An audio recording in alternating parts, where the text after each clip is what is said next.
বন্ধুরা, শ্রাবণের শেষ সোমবার, চুপচাপ কাউকে কিছু বলার দরকার নেই। শিবলিঙ্গের সামনে যাবে, নিজের যে মনস্কামনাটা, যে সংকল্পটা পেতেই হবে সেটা মহাদেবের সামনে বলবে। শিবলিঙ্গের ওপর থেকে একটা অক্ষত ছেঁড়া ফাটা যেন না হয়, সেরকম একটা বেলপত্র থেকে একটুখানি ছিঁড়ে মনস্কামনাটা বলার পর খেয়ে নেবে।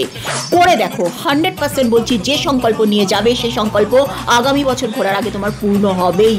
যারা কোনো সোমবার কিছুই করে উঠতে পারোনি তাদের জন্য একটা রামবান টোটকা দিচ্ছি। শেষ সোমবার মিস করো না সুযোগটা, একটা রূপোর বেলপাতা বানিয়ে নাও, সেটাকে নিয়ে গিয়ে শিবলিঙ্গে পঞ্চামৃত দিয়ে অভিষেক করো। তারপরে সেই রূপোর পাতাটা শিবলিঙ্গে রেখে তোমার মনস্কামনা বলো এবং তারপর সেটাকে নিয়ে বাড়িতে চলে এসো। তোমার পুজোর জায়গায় রেখে দাও, 100% তোমার সেই সংকল্প দূর হবে। আর 3টে জিনিস বলবো, সব কটা করতে হবে না, যে কোনো একটা যদি পাও শিবলিঙ্গের ওপর থেকে শেষ সোমবার তুলে নিয়ে এসো। করবী ফুল, একটা হরিতকি বা বেলপাতা তোলার পর ওখানে দাঁড়িয়ে নিজের মনস্কামনাটা বলবে এবং মহামৃত্যুঞ্জয় মন্ত্র 11 বার জপ করবে।